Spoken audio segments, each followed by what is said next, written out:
கிறிஸ்துவுக்குள் பிரியமானவர்களே, இந்த நாளிலும் ஒரு வசனத்தை நாம் தியானிக்கப் போகிறோம். வாசிப்போம். நீதிமொழிகள் 30ஆம் அதிகாரத்தினுடைய 7வது வசனத்தை நாம் வாசிக்கும்போது, 2 மனு உம்மிடத்தில் கேட்கிறேன், நான் மரிக்கும் பரியந்தமும் அவைகளை எனக்கு மறுக்காமல் தாரும் என்று சொல்லி சாலமோன் ராஜா பிதாவாகிய தெய்வத்திடத்தில் வைக்கிற ஒரு விண்ணப்பத்தை இந்த இடத்துல நாம் பார்க்க முடிகிறது. அவர் கேட்கிறதான காரியம் என்னன்னு அதுக்கு அடுத்து இந்த 8-9 வசனம் வாசிக்கும்போது நான் பார்க்க முடியும். மாயையும் பொய் வசனிப்பையும் எனக்கு நீங்கள் தூரப்படுத்துங்கன்னு சொல்லி ஆண்டவர்கிட்ட அவர் விண்ணப்பத்தை வைப்பதை நாம் பார்க்க முடியுது. அவருடைய சமூகத்தில் மாயமான அனுபவங்கள் நமக்குள்ளே இருக்கக்கூடாது. பொய்யான வார்த்தைகள் என்று புறப்படக்கூடாது. ஆண்டவரே அதை எனக்கு தூரப்படுத்தும் என்று சொன்னது மட்டுமல்ல, தரித்திரத்தையும் ஐஸ்வர்யத்தையும் எனக்கு நீங்கள் கொடாது இருப்பீராக அப்படின்னு சொல்லி நம்ம பார்க்குறோம். இன்றைக்கி நம்முடைய ஜெபம் எல்லாமே, நம்முடைய வேண்டுதல் எல்லாமே, ஆண்டவரே என் வாழ்க்கையில் ஐஸ்வர்யம் வேணும், என் வாழ்க்கையில் எனக்கு என்ன வேண்டும், தரித்திரம் வரக்கூடாது, எனக்கு ஐஸ்வர்யம் வேண்டும் என்று சொல்லி ஆண்டவரிடத்தில் நாம் கேட்கிறதான காரியங்களை குறித்து நாம் பார்க்க முடிகிறது.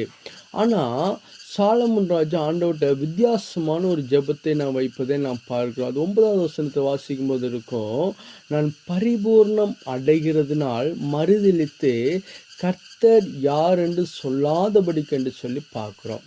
ஏன்னா இன்னைக்கு ஐஸ்வர்யம் விருத்தியாக மனிதன் ஐஸ்வர்யத்தின் மேல் இன்னைக்கு என்ன செய்கிறார்கள், நம்பிக்கை வைத்து அந்த ஐஸ்வர்யத்தை பின்பற்றுகிறதான ஒரு அனுபவத்தை நம்ம பார்க்குறோம்.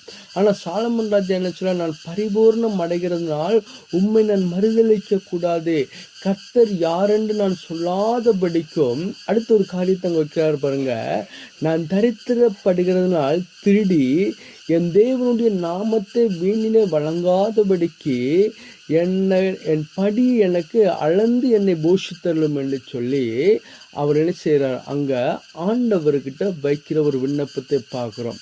ஏன்னா ஐஸ்வர்யமும் இருக்கக்கூடாது, நான் என்ன செய்யக்கூடாது, நான் தரித்திரனாகவும் இருக்கக்கூடாது. எனக்கு என்ன செய்யணும், ஏன்னா நான் ஐஸ்வர்யம் அடைவதனால் உண்மை மறந்து போய் விடுகிறேன். அப்போ தரித்திரம் வந்தால் நான் என்ன செய்ய, திருடனாய் மாறி விடுகிறேன். மற்றவருடைய பொருட்கள் மேல் இல்லை, இப்போ மற்றவருடைய தானியத்து மேல் வாஞ்சிக்கிறதான இச்சிக்கிறதான ஒரு அனுபவம் எனக்குள்ளே வரும். அதனால் இந்த ரெண்டையும் நீங்கள் எனக்குள்ளே தராதிங்க. ஆனால் நீங்கள் என்ன செய்யுங்க, எனக்கு அன்னன்னைக்கு என்ன தேவையோ அதை கொடுங்கள் என்று சொல்லி அவர் என்ன செய்கிறார், அங்கே ஆண்டவரிடத்துல விண்ணப்பத்தை வைக்கிறதான ஒரு அனுபவத்தை பார்க்குறோம். நமக்கு தெரியும், சாலமோன் ராஜா இந்த பூமியில் வாழ்ந்ததான ராஜாக்களிலே அதிக சம்பத்துடைய ஒரு மனிதன் என்று சொல்லி நாம் பார்க்க முடிகிறது. பொன்னும் பொருளும் வெள்ளி மாவட்டம் கொட்டி கிடந்தது என்று சொல்லி நம்ம பார்க்குறோம். காரணம் என்ன அப்படின்னு சொன்னால், அவர் கேட்ட விதங்கள் அப்படிப்பட்டதான காரியம்தான்.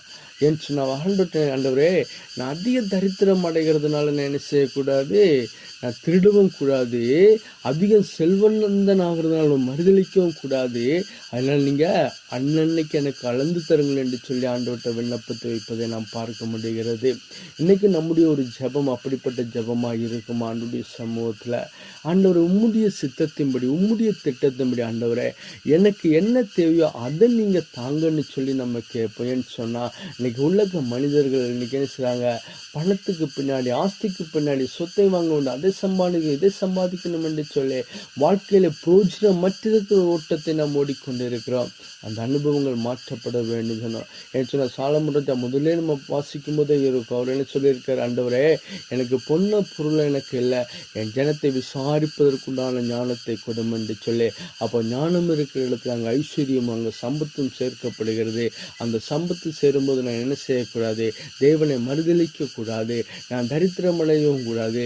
எனக்கு அன்னன்னைக்குள்ளதான ஆகாரங்கள் அன்னன்னைக்குள்ள தேவைகளை கருத்து சந்தித்து தரும்படியாக ஒரு நிமிஷம் நான் செபிப்போம். பரிசுத்த பிதாவே, இந்த நாளை உடைய கரங்களில் ஒப்பு கொடுத்து செபிக்கிறோம். ஆண்டவரே, இந்த சாலமோன் ராஜா வைத்த அந்த விண்ணப்பத்தின்படி நாங்கள் பார்க்கும் பொழுது ஆண்டவரே, நாங்களும் இப்படிப்பட்டதான அனுபவத்துக்குள்ளாக ஆண்டவரே ஐஸ்வர்யம் அடைந்து நாங்கள் மறுதளித்து மறந்து போகாதபடிக்கு, தரித்திரம் அடைந்து நாங்கள் உம்முடைய நாமத்தை வீணில வழங்காதபடிக்கு, இரண்டையும் அன்றன்றைக்கு எங்களுக்கு அளந்து போஷித்தரலும் என்று சொல்லியப்பா அவர் செய்த விண்ணப்பத்தை நாங்களும் உடைய பாதத்தில் வைக்கிறோம். ஆண்டவரே, பரிசுத்த ஆவியானவர் எங்களை நடத்துங்க ஆண்டவரே. எங்களுடைய தேவைகள் உண்டு, எங்களுடைய பிரயாசங்கள் உண்டு, எங்களுடைய வேதனைகள் எல்லாம் உண்டு ஆண்டவரே. எல்லாவற்றையும் மாற்றி நிச்சயமாய் ஒரு நாள் நீர் சம்பூர்ணமான ஆசீர்வாதத்தை தருவீர் என்று சொல்லி நாங்கள் வாஞ்சித்து நாங்கள் செபிக்கிறோம். பரிசுத்த ஆவி நடத்துங்க.